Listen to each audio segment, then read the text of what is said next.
Jumat 19 November pukul 8 malam live di Kompas TV. Bertempat di Aula Kantor Lembaga Pemasyarakatan Kelas 1 Makassar, Widodo atau yang Bang Dodo menyatakan ikrar setia kepada NKRI. Ikrar setia napiter asal Medan ini diturut disaksikan perwakilan dari BIN, Densus 88 dan Kemenkumham Sulawesi Selatan.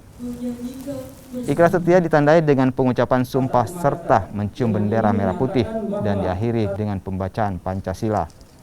Bang Dodo telah menjalani 2 tahun dari 4 tahun masa hukumannya. Selalu membimbing saya selama saya berada di lapas ini, sehingga saya bisa berubah untuk meninggalkan paham radikal saya. Yang mendorong saya kembali ke NKRI yaitu dari diri saya sendiri dan keluarga,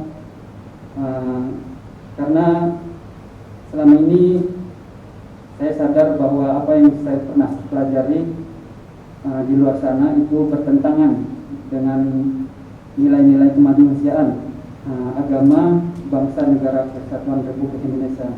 Di Sulawesi Selatan ini kebetulan saat ini ada 2 yang termasuk tindak pidana teroris, satu di Lapas Kelas 1 Makassar, yang satunya lagi ada di Lapas Perempuan Sulu Minasa. Kalau untuk hari ini yang melakukan ikrar, yang melakukan ikrar kebetulan baru 1. Kalau yang di Sulu Minasa mungkin masih dalam proses, tapi saya yakin dia pun akan berikrar juga. Oke. Dia sudah menjalani hukuman berapa lama, Pak? Kalau yang ini sudah 2 tahun ya, dari sisa 2 tahun 3 hari.